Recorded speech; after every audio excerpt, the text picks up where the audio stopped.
I haven't seen you since the plague. Yahoo!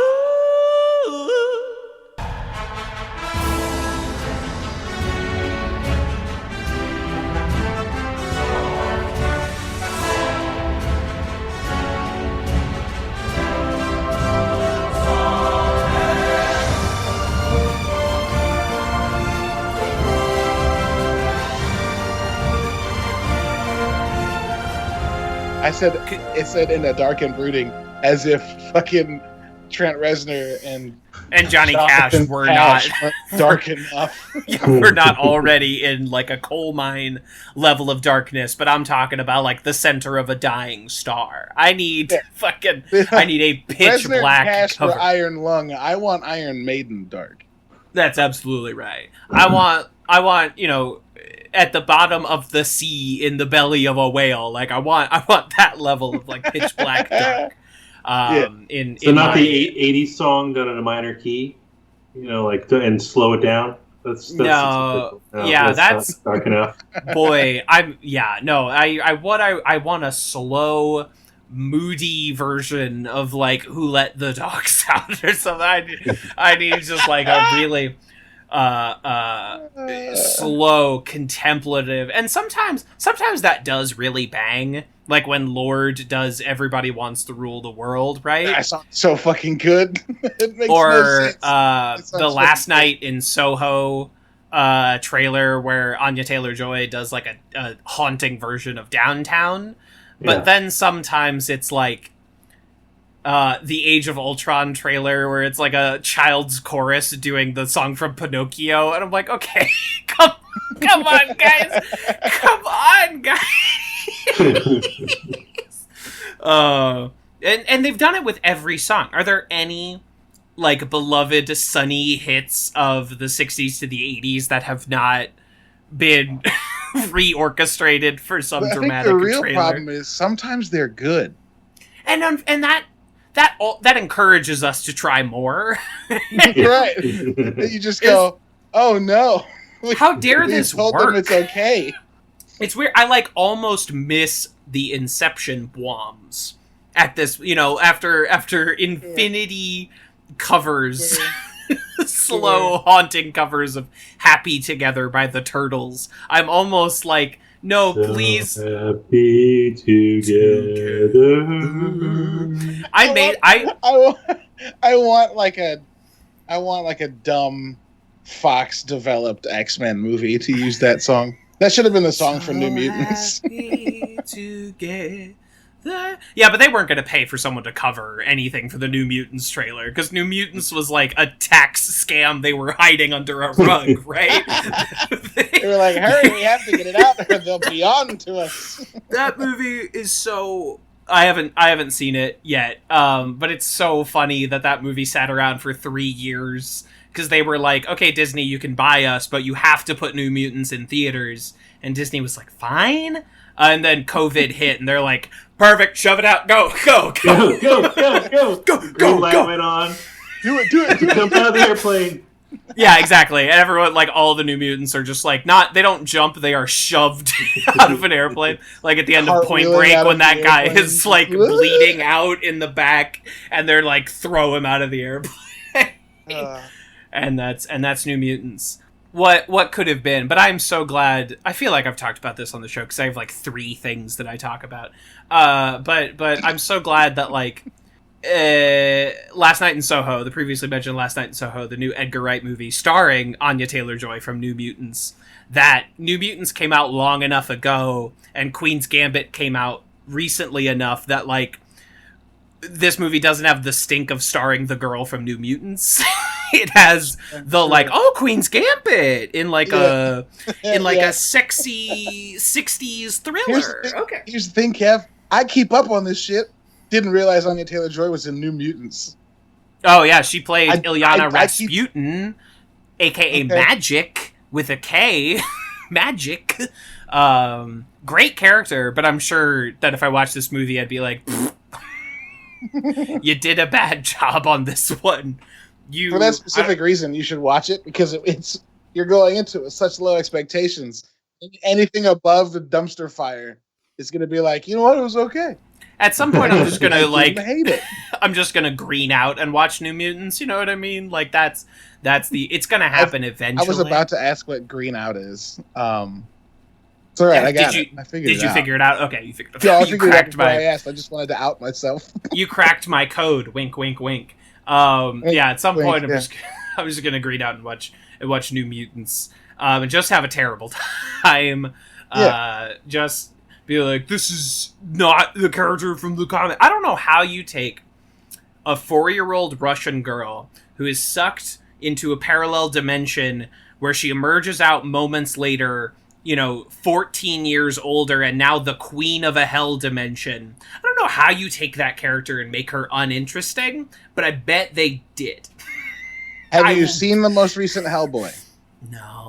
Why would I? Well, if you did, you would absolutely know how you make that character uninteresting. Right. Like it's David Harbour as Hellboy, good. That's pretty good. Movie bad. Yeah. It's a weird thing that you have to deal with as a fan of Mike Mignola's.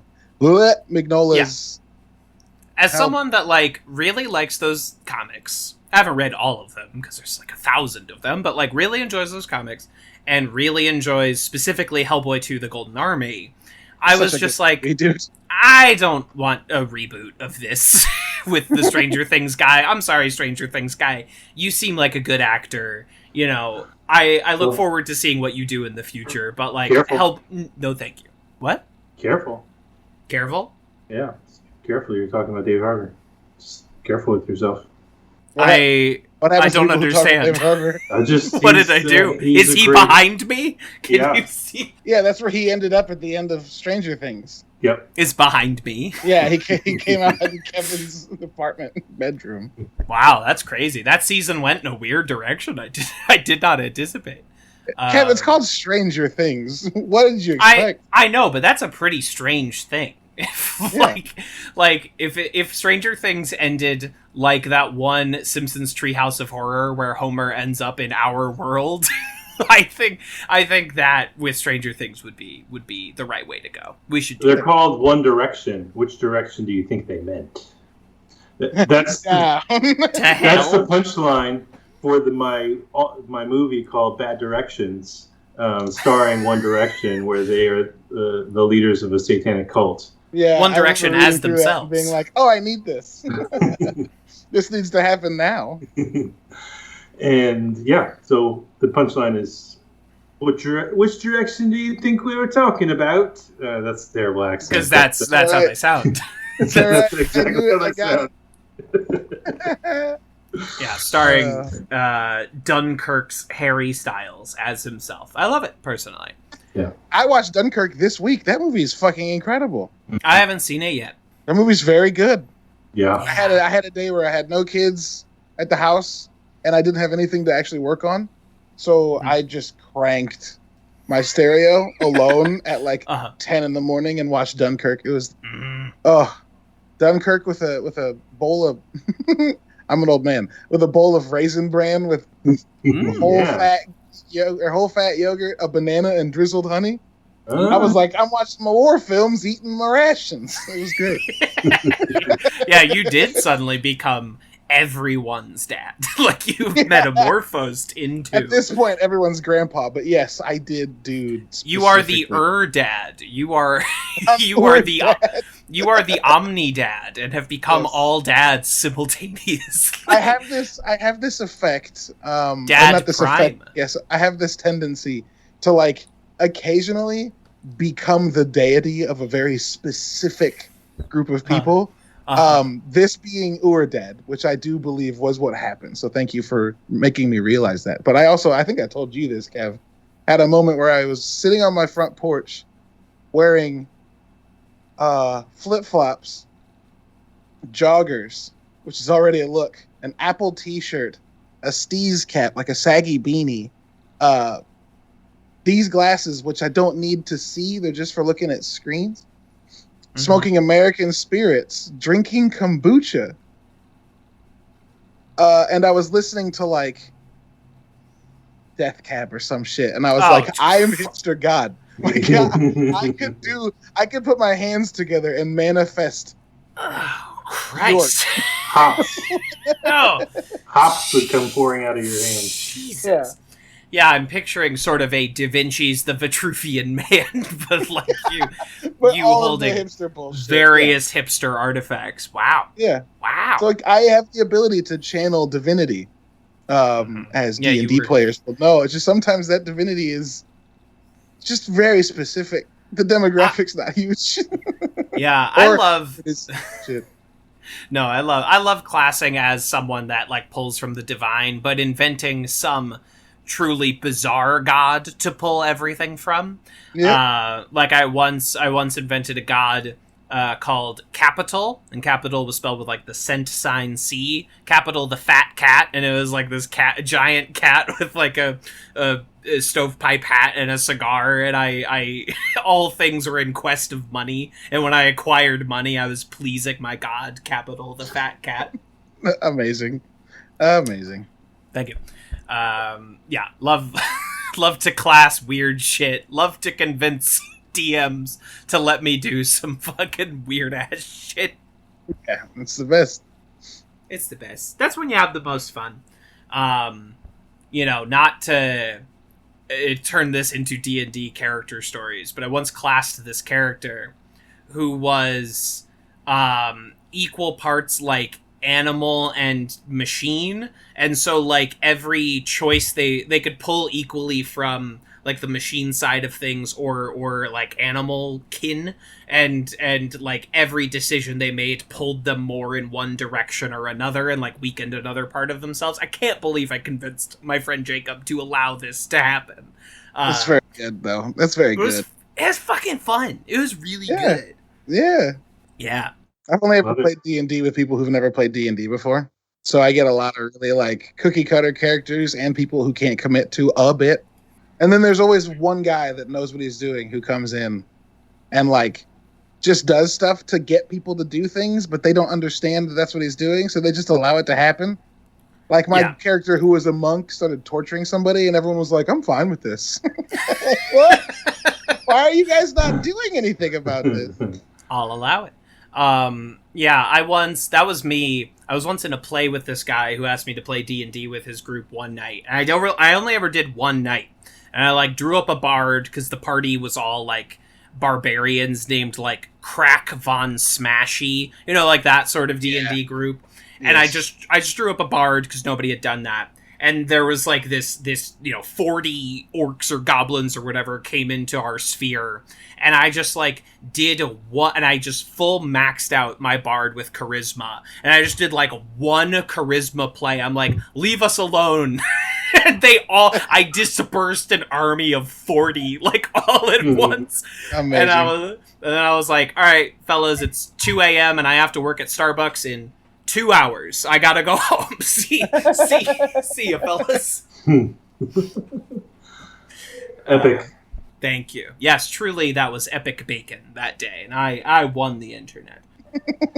This is, of course, Advanced Community Studies, a podcast where we watch and talk about the American television comedy show Community, 1 or 2 episodes at a time. We are also the premier podcast in the Yahoo Screen Podcasting Network. Jason's not here to do I was going to do it, but I waited and then realized I was waiting for nothing. Yeah, Jace is not here to do the Yahoo jingle. I am one of your hosts, TV's Kevin Lanigan, and when Destro asked me to encase his entire head in chrome, I said, no! How would you even do that? How would that even work? Oh, I normally go last. I'll go second. I'm the second. The last of the normal hosts. Well, we have a guest this week. The daddy host. The hostess with the mostest kids, I think. Nope. How many do you have? Trace. Damn it. The hostess with all mostest kids. And I do not have a fun quote. My problem with this episode is that when I think of it, all I think of is those stupid G.I. Joe like shorts. So like G.I. Joe. I just want to like be really dumb and yell pork chop sandwiches. But I say do it. Pork chop sandwiches. The fuck are you doing? Get the fuck out of here. Body massage. I'm glad other people know of those. So, is it quite obvious that I have multiple kids in my house right now? Can you hear them? Oh, I can hear them. The literal reason I was like, wait, maybe I'm not the hostess with the most. They were supposed to close the door. Hang on just 1 second. I'm being a terrible host. Yes. No, it's okay. That's okay. If he does not come back and do, I have 3 kids, he's fucked this up. Let's see what he does. Yeah. Okay, that should be slightly better. Cause it's much better. The door was wide open. That's much better. Yeah. Do you? Yeah. Fun. You want to introduce yourself and give a quote? I suppose I do have a quote. Yeah. So, hi, I'm Alex. I think I'm a friend of the podcast. Am I a friend of the podcast? I'll allow it. Maybe. Up until a few moments ago. Oh. Well, it's been fun. This was Advanced Community Studies, and I'm Alex from 6 Seasons and a Podcast. It's a podcast about community, and I interview folks around the show. And my quote is, "I loved him! Is that what you want to hear?" So, Cannot believe that neither father did. I have 3 kids. That's. I was going from the episode, but no, it so is that. So is this. I do, and I literally have 3 kids. Yeah, I'm terrible. We placed bets while you were closing the door, and I lost. I accidentally got you to say it, and then you didn't say it. Yeah, it's okay. Thank you. My stuff is slowly kicking in, so give me a few minutes. Yeah, you're gonna watch New Mutants? Wink, wink, wink. I am watching New Mutants right now. Watching New Mutants, and it's I'm really watching New Mutants right now.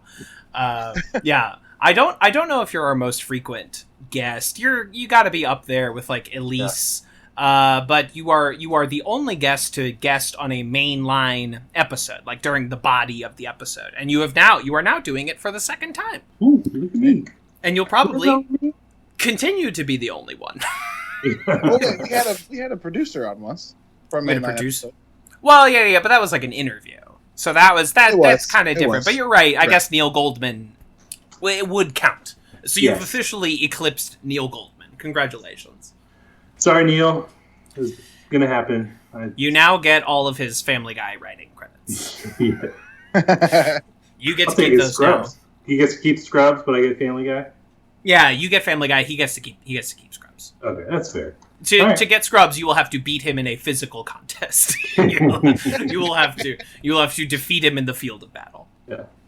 Absolutes. I don't really have many orders of business unless y'all want to date ourselves, because this episode won't come out until next Thursday. Do we want to discuss which community characters we think eat the pussy and which don't? given the recent Batman controversy. Okay, we have to. Great. Yeah, so hold on, let's give people context, because if you just accidentally run into this and someone says what you just said and then your only explanation is given Batman, people are gonna fucking implode. Right. So my long-held feud with Batman and my disinterest with the character was proven correct this week when DC Comics said, no, Batman does not eat the box. He does not. In an interview, one of the creators of the Harley Quinn animated show, which is excellent, by the way, gave an interview where they're like, DC Comics lets us get away with a lot, but we wanted to have Batman eat out Catwoman, and they said, no, heroes don't do that. What? Which is the funniest thing I've ever heard.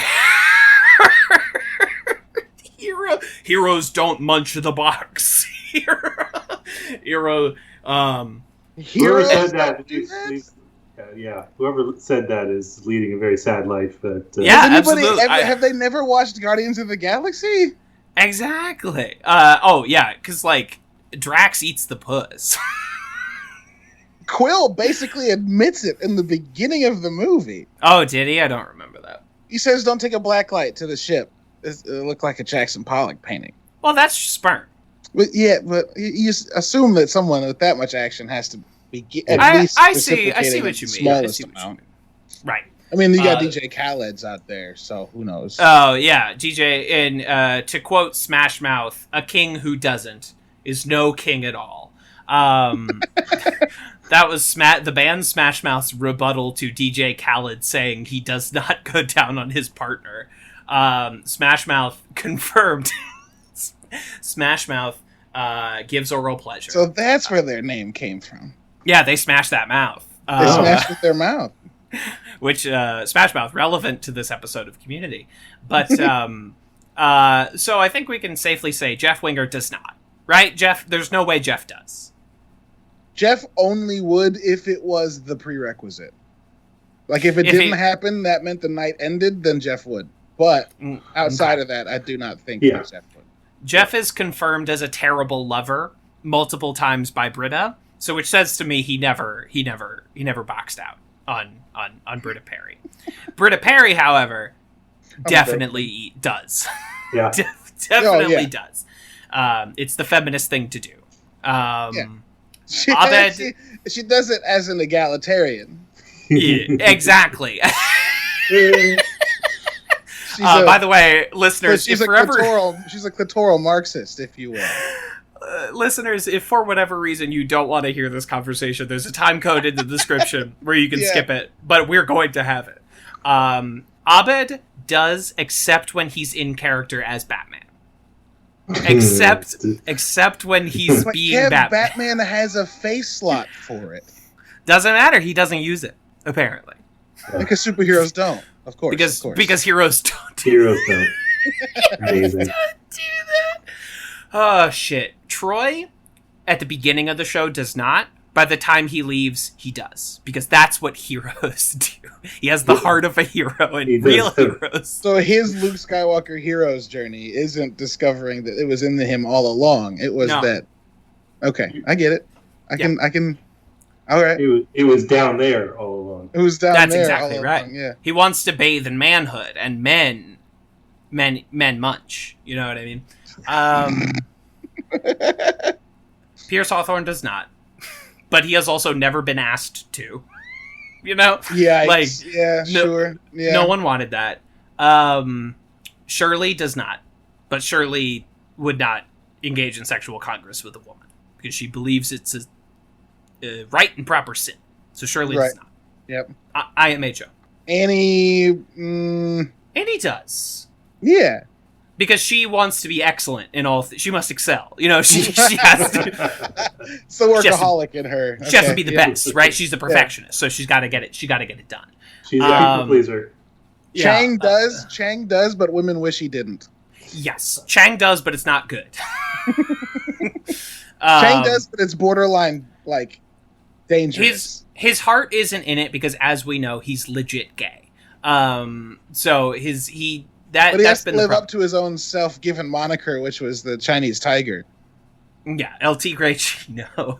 Yeah, he has to live up to that. I feel Korean. The Dean. Dean does. Dean will do anything. Dean would. Yeah. When Dean wants, that seems like a non-question. If it's the right Dalmatian. Yeah, exactly. Hickey does not. I don't think so. Oh, we're getting a phone call. It's an emergency. The podcast is being canceled. This is the censors. We're calling. This is Apple Podcast saying you are banned from our platform. This is game. We already know what's going on. Yeah. No, we can hear this. we're getting this. We're calling from the future, and your podcast is fucking gets done. Let's see. Frankie does. Yep. Frankie definitely does. Magnitude, follower of the show, Holly Jordan, says Magnitude does not. Mm-hmm. I don't know if I necessarily agree with that. I think Magnitude would. Yeah. I think he's there for the party, and he wants to make things pop up. Magnitude straight or bi or. We get no indication to Magnitude's sexuality. He might very well be asexual, but that does not preclude him from eating out his partners. So I'm going to say Magnitude does. I'm going to disagree with our beloved follower. Elroy does. Elroy definitely. Okay, well this Duncan. I don't think Duncan knows. I don't think he knows how. Duncan might be a virgin.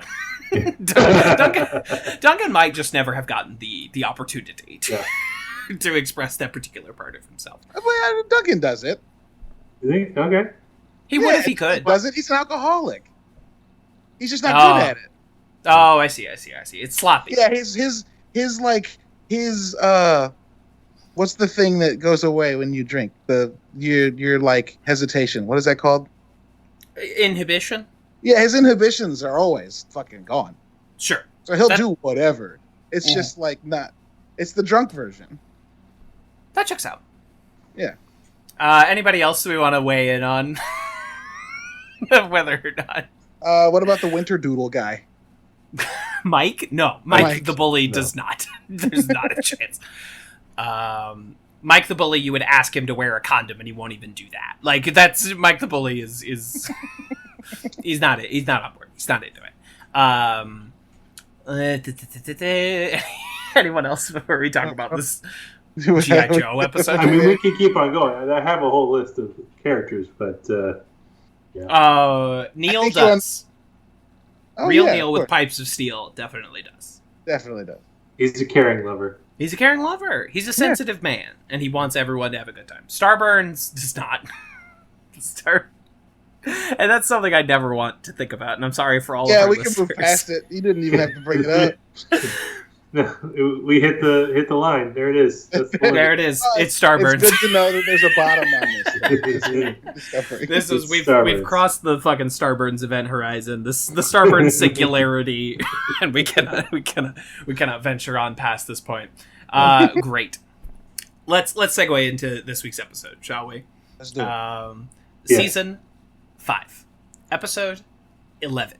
G.I. Jeff, directed by Rob Schrab, written by Dino Stamatopoulos. In this episode, after realizing that he is aging, Jeff takes some questionable anti-aging pills from Koreatown with a bottle of scotch and ends up hallucinating himself into a fantasy world set in the universe of the G.I. Joe cartoon show that he watched as a kid. With all of the members of the current cast of Community involved and in their own sort of G.I. Joe personas. This episode is controversial. Not in any like major way like the Advanced Dungeons & Dragons episode. This episode is controversial with Jeff and Annie shippers who don't like that it ages up Jeff and increases whatever questioned age gap existed between the two of them. I don't care. It's so weird. It's so weird. I mean, like, okay, if you're a Jeff and Annie shipper, which I am not, I don't know if anybody on the podcast here is, certainly the Greendale 3 are not. I don't hate it, but it's just not my thing. If you're fine with like a 35-year-old dating a 19-year-old, then what's 40? You know, like what? Like what's 5 more years in that particular? We're also in season 5, so she's arguably like 20 now. We had 5 years, so she's like 23. She's like mid-20s. Something like that. Hold on. This is a question that is not. I need both of you to be very clear. Is not me justifying this, but at what age can a person no longer be judged for the age of their partners based on them being too young? Is there a line that exists in the 20s, or is it beyond that? I don't have a hard and fast rule about this. I think just as an observer, different people give off different levels of predation in like how young their dating partners are. Yes. For anyone listening out there, sorry, I'm going to throw you at a hot take. If a 40-year-old's dating someone in their early 20s, I really wonder what's wrong with both of them. What's up with both parties? Like, why is the 40-year-old not comfortable with someone his own age? And the 20-year-old, what's going on there? What's happening to you? But whatever. An easy answer to that is money. Sometimes. Well, Jeff doesn't have any of that. Jeff doesn't have that. So yeah, Jeff doesn't have that. Annie would be the one making money until Jeff gets his legal foibles ironed out. Right. But it seems like he's going to be teaching at Greendale forever. So money is not in Jeff's immediate future. Yeah. Money is not about that. Weird question. Is there actually anything that ties us to a specific time that this is actually happening? He says this is 40. I mean, this literally could be an episode that happens in the future, except Hickey's there. Right. Yeah. Hickey being there certainly sets it within this school year. I've always generally accepted that, episodes of Community air in chronological order, with a couple of key exceptions where you can, they reference an episode that hasn't happened yet, like in the billiards episode when Jeff references Family Day and that episode hasn't aired yet. You know what I mean? There's, a couple key differences there. Yeah. Other than that, I generally accept that these are airing in order, but there's now... this show is not so serialized that ever becomes an issue generally. Yeah. I was just curious. I mean, that would be some retconning of my own doing, but I was just curious if there's anything that actually tied us to having this have to be chronologically. But I guess Hickey being there more or less makes it that time period. So all right, I was looking for a loophole. Couldn't find it. Nope. No, I mean, I have a pretty high ceiling for retcons. I'll generally accept most new continuity and can, kind of reconcile it with, well, this doesn't really make sense, but, that's storytelling. That's unpredictable storytelling. The example I always use is that when he is introduced in the early 70s, Wolverine is just a mean Canadian guy who can kind of heal from small wounds, and slowly over time it's revealed that he's hundreds of years old and can regenerate from a small drop of blood being the only part of him that's left. And that, it doesn't make sense, but once I've accepted that is true, then Jeff being 3 years older than I thought him to be is not some completely outsized concept that I cannot wrap my head around. Yeah, sure. Anyway, immaterial, but that is why this episode is controversial in some circles. It's a really weird reason to get upset about something, but people do be weird. Fans can get weird sometimes. I don't know if anyone's ever discussed be weird. that fandoms can get to Twitter's, weird. A conversation about Batman's habits trended on Twitter today. People be weird. That was the best discussion that's happened in a long time, though. This is the best Twitter day since Trump got COVID. You know what I mean? Just it's up it there was with an excellent. Bean. Oh my God, Bean Dad. Well, the halcyon days of Bean Dad. It's a whole thing. I don't know, Alex. You haven't weighed in particularly strongly, but it doesn't seem like this is controversial to you. Catwoman? Catwoman deserves to have her eaten out. Okay, she deserves a partner who will eat her out. And if that's Catwoman, so which Catwoman? It was my question. That depends. Selena Kyle generally. Yeah. Oh, I thought you meant which person who's played Catwoman. I was like, this conversation's weird now. All of them. Eartha Kitt, yes. Anne Hathaway, yes. Michelle Pfeiffer, yes. Dare I go on? Dare I continue to Halle list? Berry. Halle Berry. Unquestionably, yes. Now Zoe Kravitz. 100%. They're really good at casting Catwoman. What the fuck? Julie Newmar. We keep going on. There's maybe no better character who's been better cast consistently than Catwoman, and that includes Batman. And that includes Batman. Anyway, everyone, eat out your local Catwoman if she invites you to do so. So let's get into this episode. proper. Alex, I asked you to join us for this one because you are one of the biggest vocal fans of this episode, which is kind of an undersung, often overlooked episode. And I would be interested to hear you speak on why this episode leaps out to you. Yes. Well, I think, I will definitely say this. I suffer heavily from nostalgia. Growing up in the 80s, having watched the TV show and the movie, and amassed with 3 other brothers a mighty fleet of G.I. Joe toys, including the aircraft carrier, which was over 7 feet long. I had the Cobra base, the Technodrome thing. It was, people can't see what I'm doing, but I'm making a sphere, like round shape thing. Anyway, so I think that's why this episode really stands out to me. It was like, it came out of nowhere. I was not expecting it to, them to do a G.I. Joe spoof. Obviously Community has been all over the map, but to do this cartoon and come at my nostalgia button, that sounded really weird. But the nostalgia button is what you want to focus on when you're eating.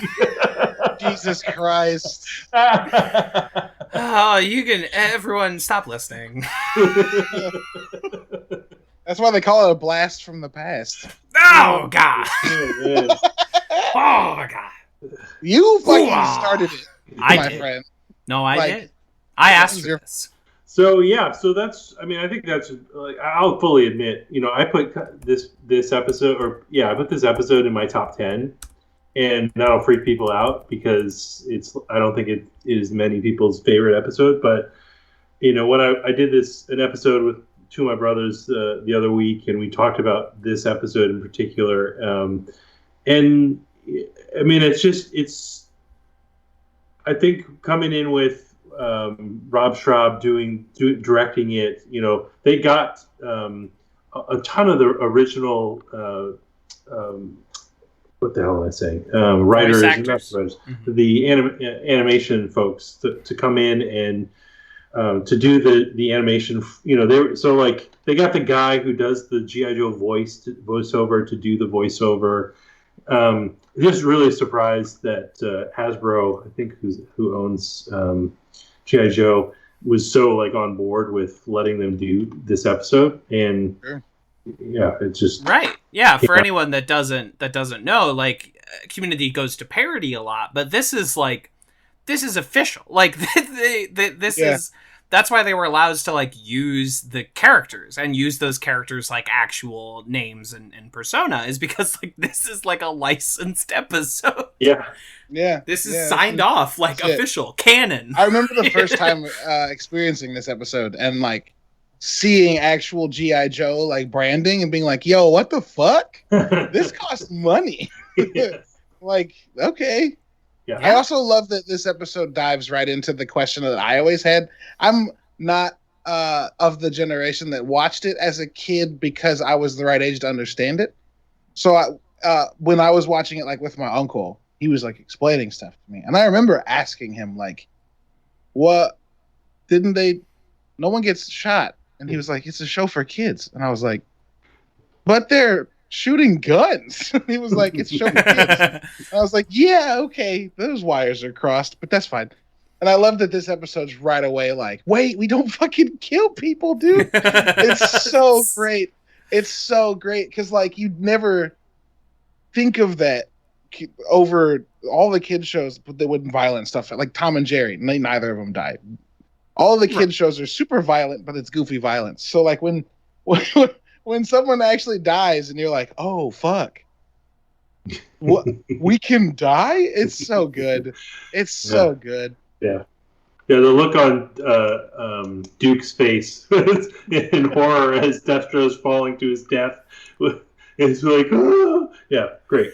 Isn't it also because he's shooting holes in the parachutes? Yes. Yeah. Which is by itself a thing you don't fucking do because that's shitty. And just fuck it, ripping holes. It's so good. I love it. It's acceptable. The shockwaves it sends throughout both G.I. Joe and Cobra, because even though Cobra is like a terrorist organization who every week like attacks some major landmark, they don't kill anybody.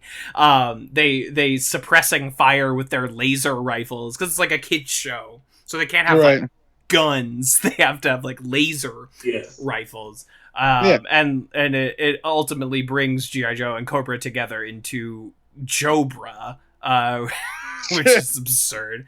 Fucking exceptional. But this episode is just stacked with fucking great jokes. Like, this is low-key one of the, like, funniest joke-for-joke episodes, possibly of the entire show. This one kills every time. Yeah, it's very good. And not all of them are just, like, punchline jokes. I love the, the reused animation that happens like 3 times when they're like, with the rocks. Didn't we just do this? And, yeah, it saves money. So good. Great animation joke. When they're in jail and they run through like that list of rejects, like deep dish, shark arms, placeholder. It's like a blank model with TBD, sleep apnea, and it's just Dan Harmon. Like it's just like fucking joke to joke to joke to joke. Constantly.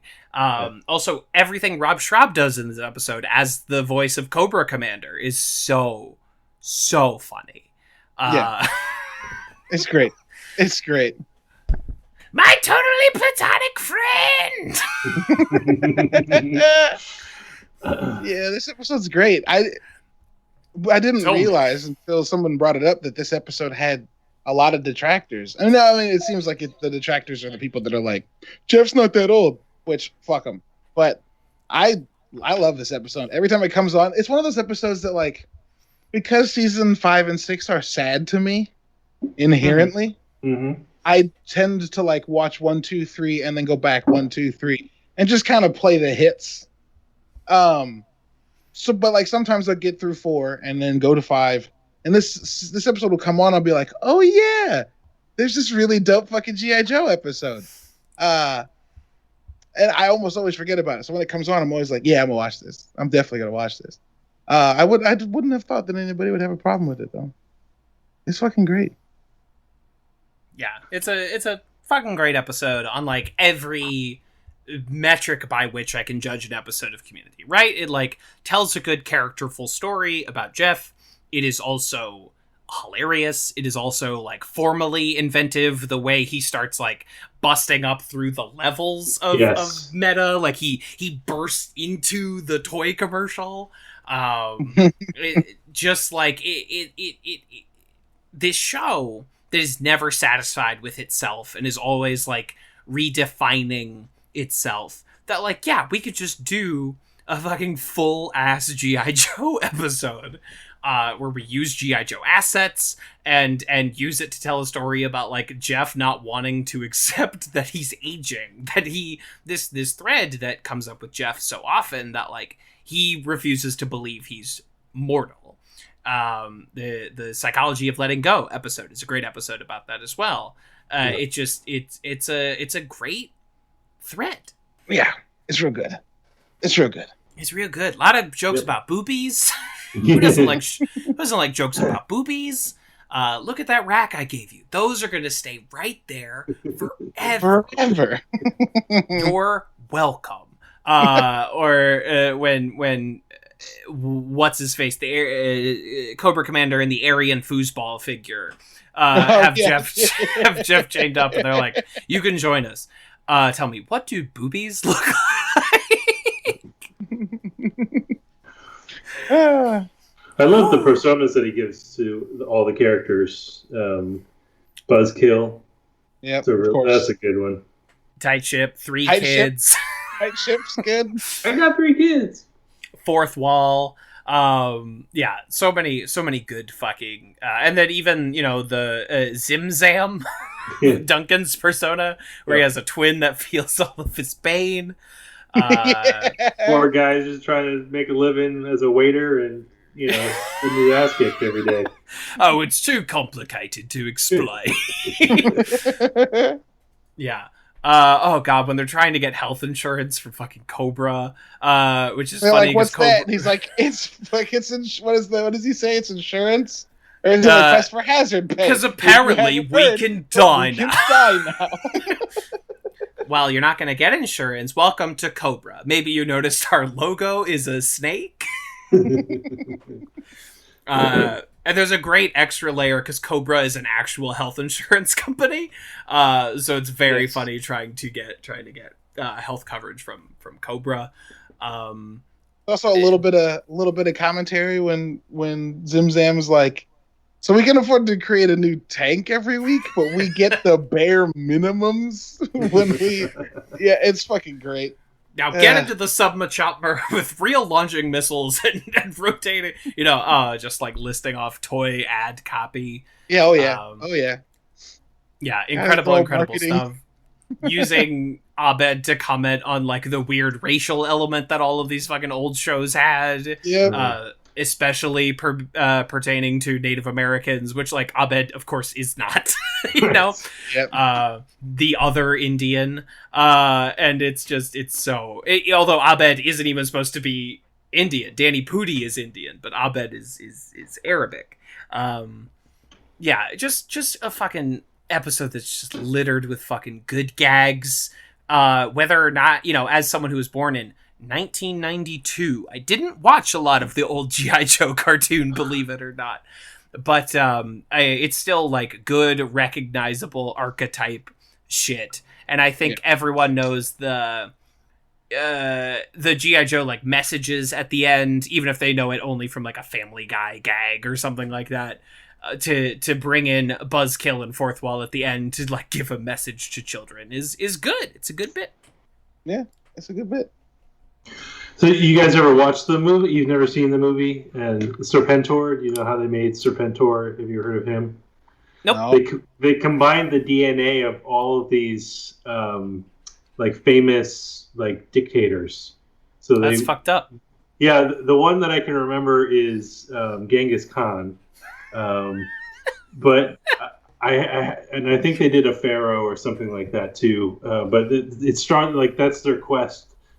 Cobra's on this quest to like go collect the DNA and then combine them all into like this super dictator guy who's like Serpentor. He's this weird emperor of the snake people. Oh, that's funny. No, yeah. The G.I. Joe movie I have seen is of course G.I. Joe: The Rise of Cobra. Starring Channing Tatum and I want to say Sean Wayans of the Wayans brothers, where like Joseph Gordon-Levitt is like combat vets with Channing Tatum, and of course Joseph Gordon-Levitt at the end of the movie becomes Cobra Commander, and Christopher Eccleston from Doctor Who becomes Deathstroke because his whole head gets encased in fucking in chrome. How would that even work? How would that even work? Yeah, good bit. Bad movie, I will say, of G.I. Joe: The Rise of Cobra. I did not see... The second one's not great either. Yeah, I did not see Retaliation, though, like, it was in 2011, putting The Rock and Bruce Willis on something was, like, a pretty good way to get me to watch something. But even then, I was still like, no, G.I. Joe: Retaliation, I will not. You're going down a path I can't follow. I'm sorry. What's funny is in the second one, spoiler alert, people came because they liked Channing Tatum, I guess. And that was his prime time. That was prime Tatum. Yeah. You want to know what's really funny is without telling fucking anybody, Channing Tatum dies in like the first 15 minutes. Oh, he's not in the second movie. It's The Rock's show. He doesn't come back. I thought they saved him. I thought the whole movie he would come back and he never shows up again. Ooh. I was like, you thought it would be like Hateful Eight, and he would like pop out of the floorboards, in the third act. But no, he's homie gone. Homie gone. Right. Yeah, no. Unfortunately, even Bruce Willis could not get me to see G.I. Joe: Retaliation, and now they're doing like a Snake Eyes origin movie with Henry Golding, and I'm like, sure, yeah, just make any movie now. just do whatever you want, I guess. Just have fun out there. I guess. Yeah, have fun. Yeah, make your King Arthur cinematic universe where every Knight of the Round Table gets like an origin movie.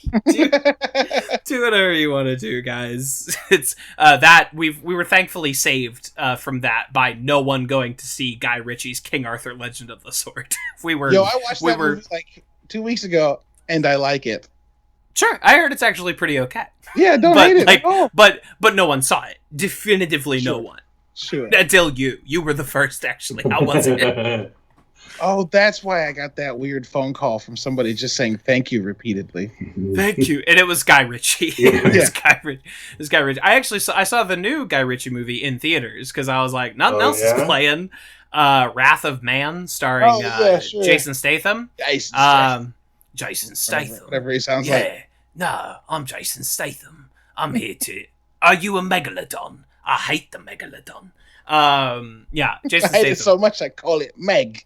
I call it Meg, my ex-wife, the megalodon. As someone who watched all the Fast and Furious movies this year, I've gotten a lot of Jason Statham in my diets. But Wrath of Man was actually pretty okay. Like, okay. I don't believe you. I like non-linear crime movies. And that is a non-linear crime movie where it's like, we tell the story out of order. Obviously, Kevin, you just said the word non-linear. I have too much, vodka in my system. And Holt McElhaney is really good in it. Scott Eastwood, Jeffrey Donovan. It's not like there's a lot about the movie that doesn't work, but the stuff that works, like, really works. I don't know if it pops up on Netflix in like a year. I say it's worth a watch to everyone out there. Sure. Did you see The Gentleman? I did. That was one of the last movies I saw pre-COVID. I saw that like January of last year. That was all right. You know, I was like, it's a Guy Ritchie crime movie. It does what it says on the tin. To expect more or less is foolhardy. Yeah, that's one book you can judge by the cover. Yeah, it's like when you go to the store and you pick up like the new James Patterson crime novel, and you're like, I know what this is going to be. I know what I'm getting. I know the basic quality this is going to be. No one sits down to a Michael Bay movie expecting something extraordinary. Right, you're like, I know what to expect here to a certain degree. Even though I think we've talked about it before. You don't notice how good Michael Bay is until you watch people try to do Michael Bay, like Battleship, and just fail 100%. Miserably. Yeah. I don't love everything the guy's ever done. Michael Bay movie, but then anybody else tries, and you're like, oh, wow, maybe Guy does have a market. I actually appreciate Michael Bay in a weird way, not as like a human, but like I think nobody makes movies like him, and I have to appreciate that. I have to. But it's Roland Emmerich. No, Roland is his own beast. They're obviously both like gigantic, dumb movies, but like they're very different. You could the Pepsi challenge. If I didn't know who directed the movie and it was one of them, and you sat me down, I could tell you instantly which one it was. Yeah, it's a whole thing. What the fuck are we talking about? G.I. Jeff. Yeah, good episode. Good episode. Good jokes. Shirley gets a lot of good jokes. It's the same joke over and over again, but it's funny every time. It also comes across, at least the first time when it happens, I was like, oh, it's Britta's, look, I hate cops. But it's just Shirley saying, I have 3 kids. And the first time it's relevant, and then every subsequent time it's less relevant to the sentence she said previously. It's so funny. It's really so good. Funny. Yeah, it's an exceptional bit. I love the buzzkill persona from Britta. I would legitimately love like a buzzkill toy if some lunatic like actually made a physical version of that. I would buy. Someone direct me to a link so I can waste more of my money. Waste more? Oh yeah. Come now. Who are you talking to? Do you have a favorite joke? Do you have like one that stands out? One that stands out. The one that gets me every time is cold shoulder. Damn, what's with that guy? That one just nails it. It's like you don't expect it. It's like, oh, his code name is Cold Shoulder, and he's like not very friendly. And anyway, good bit. No, love it. That's a fucking good bit. It's not my favorite in the episode, but a bit that gets me is when they're cornered in the study room and Jeff is like, I'm like Neo in the third act of The Matrix. I'm also like Neo in the first act of the second Matrix. I didn't get around to seeing the third one, and they just like knock him out. That makes me laugh. Yeah, it's very good.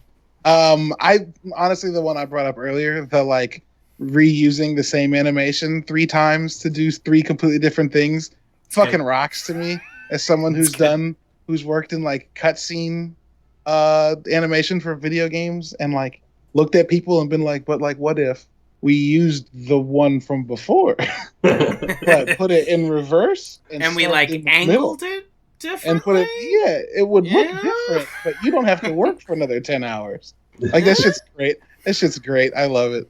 Work smarter, I also not catch harder. those things in like movies, like Doctor Strange is a really great moment where he's like being pushed through reality by the Ancient One, and like the series of animations they use for the background and his face and the transitions are like the same they used on Jodie Foster in Contact when she was doing weird dimensional shit. And it turns out like 2 or 3 of the guys on that team worked on that movie 25 years ago, and they were like, I remember how to do this really quick. Like, that shit's great. I love that. We can do this real quick if we just like find and replace Jodie Foster with Benedict Cumberbatch. Right. If we control our Benedict Cumberbatch. Yeah, no, all that stuff is good, and like you see that stuff in animation all the time if you like know what to look for, because like no one can fucking animate everything. It would be shit like Akira, where every frame is an original hand animation, is so rare and also so prohibitively fucking expensive that if you do not want to make a movie that violates every labor law, legal or moral, you gotta reuse some stuff. You gotta cut some corners. You gotta do some reruns. Completely understand it. Like, you can find it in the original Star Wars, where like they just use the same shot of the ship entering the trench just 2 different times. It's the same exact shot, and it's like, you had to do what you had to do. I'm afraid. And they didn't. It's weird. All the stuff that they fixed or added, quote unquote, in like the remasters, they didn't change that one. They left the same thing in, and I appreciate that. It's a commitment. It's a commitment to the bit. To the bit. Because if you redo that, you're literally being antithetical to the purpose that it, like. Can you imagine trying to save money and doing a thing, and then later spending more money to make the thing different? After that seems way too on the nose. Talking about the Snyder cut. Oh shit! Oh no! Just the most recent example, but you can find any number of examples. Peter 5 Jackson versions of making Blade extended Runner cuts. Yeah, Peter Jackson.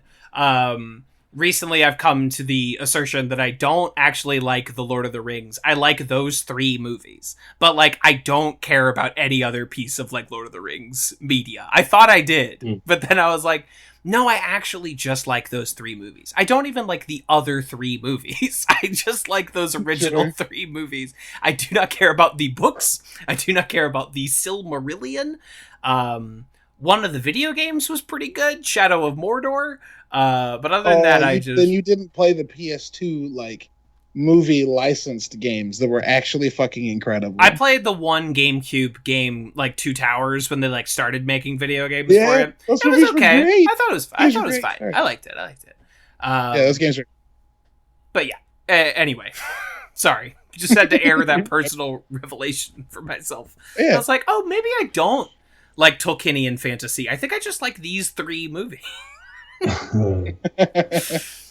Which versions of the movies? Do you watch the extended versions, or I watch the extended? But if he watches the extended version, I watch the extended. But if people like to watch the theatricals, I don't think you're not getting. I don't think you're watching like a worse version of it, because those are the versions that went to theaters and we all fucking loved the first time before the extended editions existed.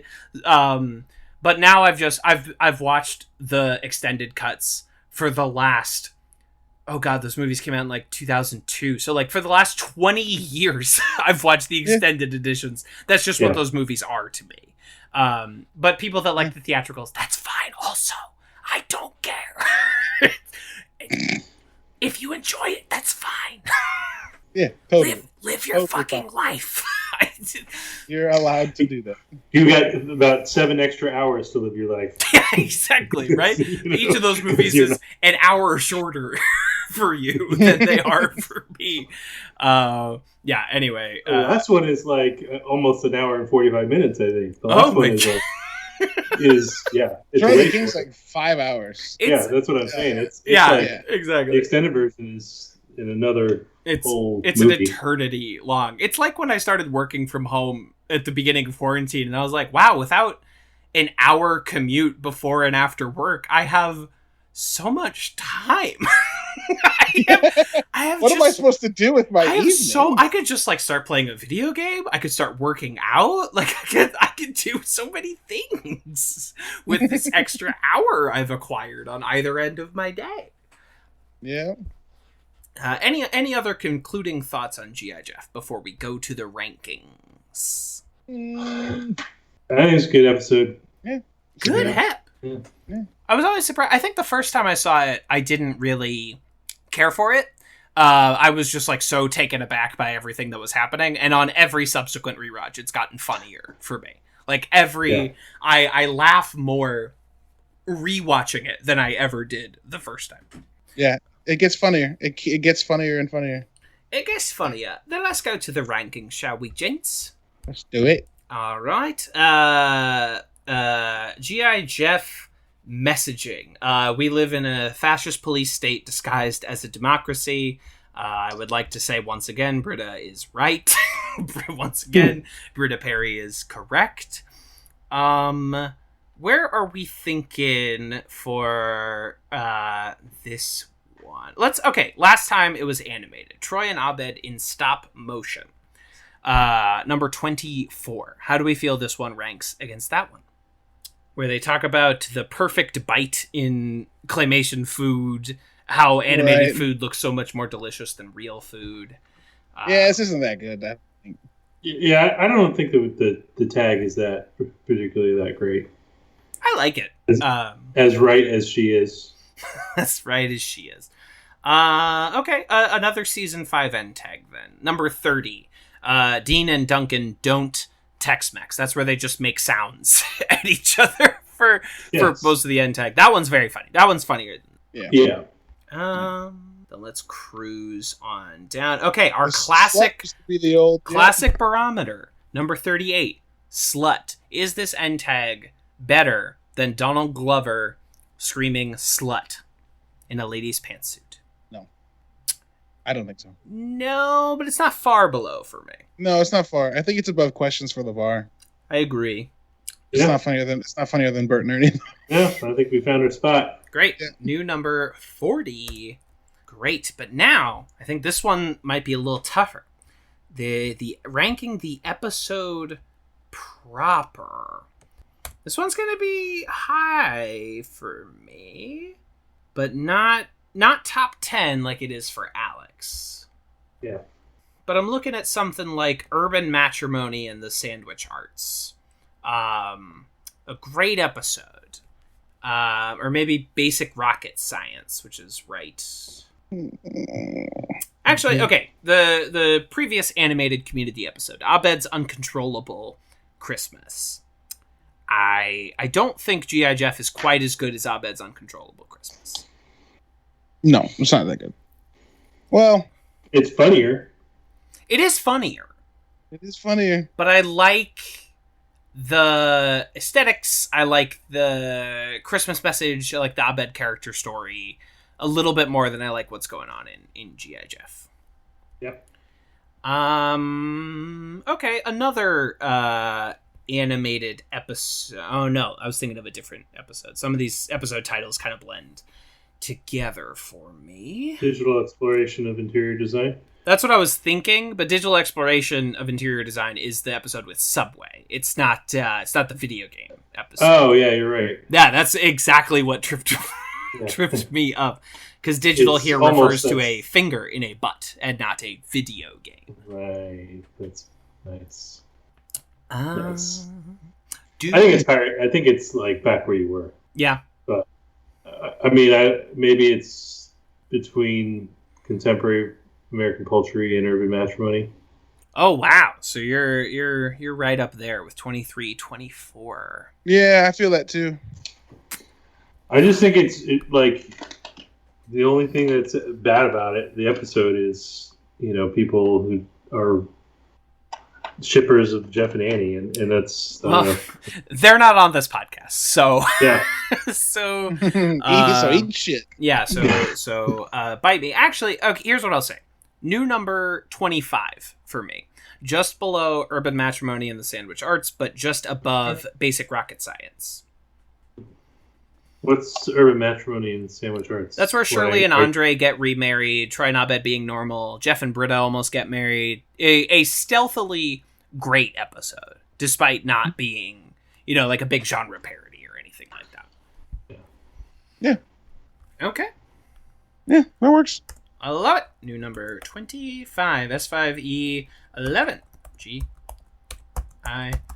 Jeff. Oh, this will help Season 5's overall rankings. Yeah. Great. So while I punch this into the number calculator, Daddy Host and/or Alex, why don't you tell the good people what you're up to and what you would like to plug? Alex, please. Sure. Hey, I think I'm staring at my desktop and looking at least 3 more episodes left in my season, in quotes, that I've been doing. And I've been really, part of it is I'm waiting to hear back. And anyway, you don't need to hear this. Edit this crap. I refuse. I won't do it. So I got like 3 or 4 episodes left, and I'd love for folks to listen to those episodes. And I've got 3 writers of the show: Tim Sicardo, Alex Rubens, and Emily Cutler, who I talked to, and they were really great conversations. So that's what I have. Yeah. Very nice. Let's see. E3 is about to end. I think it's officially over today. If this is coming out next Thursday, it's been over for a week and a half. But I got press credentials this year, first time nice. At E3, which was fucking dope. And today I put out a bunch of videos, I got to sit down with a bunch of devs and talk about their games. So I put up 5 videos of those. That will be turned into 3 podcasts, depending on what you have time to do. If you want to see it, then go watch it. If you don't, the conversations are really good too. That was a lot of fun. I still have studios reaching out to me to see if I have time to catch their stuff. So that's going to keep going for a bit. And generally those press contacts stick around. So yeah, it's been a really busy 4 or 5 days, but it's been really, really, really fun. So yeah, if you like video games, this is video game Christmas. So follow all the stuff that I do and you'll hear about all the cool stuff that happened. Awesome. Hell yeah. Besides this, I don't really have anything that's immediately on the horizon. I'm working on a bunch of stuff, but film projects take forever in both pre and post production. I'm really enjoying playing the Mass Effects trilogy in the new remasters, featuring Community's Keith David in a weighty role. These games still rule. And if you've never played them, I'd recommend them. I had nothing to do with them besides playing the second one so many times, but it's worth a shot if you've got something or nothing going on. So that sounds good for me. Oh boy, and I'll be appearing on Alex's podcast here soon. I don't know exactly when or if it will be out before this episode, but you should listen to Alex's podcast anyway, because one, Caleb and I have both been on it multiple times, and it's a great set of interviews with people that made this show that you like listening to our podcast about, so you'll probably enjoy that podcast. And oh boy, we have come down to it. We next week we'll be doing 2 episodes, the season 5 2-part finale. We are going to be wrapping up Community's penultimate season. and then charging on through to that oft debated season 6, which I cannot wait to make a 13-week plea for everyone to reconsider it and see all its good qualities. Wow, I didn't. It's weird when these things kind of sneak up on you like that. You almost don't notice you're doing it until it's done. You know what I mean? Yeah. I looked at this episode number when watching it and was like, "Oh God." What do you mean 11? Yeah. What is this? What is this number? I do not appreciate what it suggests. What do you mean 11 out of 13? Time be moving. Mm-hmm. It occurs to me that time keeps on slipping into the future. Thank you. No, that's been quite a year for lots of reasons. Yeah, and for the last year, like every day's been a blur, basically. Like every day lasts forever. And also, what happened to the last 3 months? So, like, that's been fun. That's been fun. Yeah, every day's Blur's Day. That's what I say. Is it Blur's Day yet? Is it? Anyway, that's a Critical Role joke for all you fucking nerd ass dorks out there in listener land. Okay, well, we'll be back next week with the 2-part season 5 finale. Thank you again, Alex from 6 Seasons and a Podcast, for joining us and for having the best name in the Community podcast game. Congratulations, as always, on that. But until next week, pop. I don't have. Bye. I can't do what Jace does, but I can do the actual thing. Oh Lord, no! Oh no, that was the wrong thing. Fight for freedom wherever there's trouble. But I won't play the whole thing because Jace does. That is our tradition. If you play the whole thing, that means the show is over. That means we have to stop the podcast. That is our. Oh God, that's gonna be emotional. That is our religious pact. We cannot complete the theme song at the end of the episode until we are done with emotional consequences of broadcast television. Oh no! In 13 weeks. What is that gonna be? That's gonna be, if we don't miss a week anywhere in there. Wrapping up sometime in August. It looks like. Which will be good because that is when I'm going to start filming projects. So that works out well. Hey. I'm not listeners. I'm not saying the show is going away fully, but might work out some other format. Maybe stream it so I don't have to edit it. Like one of those. Sure. Something like that. We'll figure it out, and we'll figure it out even more based on when The Witcher Season 2 is dropping, which we still don't know. I'm going to stop. It's got a holiday, but we don't. Yeah, we don't know. They're having a con next month. They're having a just The Witcher convention with CD Projekt Red and Netflix. Yeah. So I feel like a date is getting announced then. Yeah, better. Because if it doesn't, I'm going to have a problem. For all you fucking Witcher heads out there.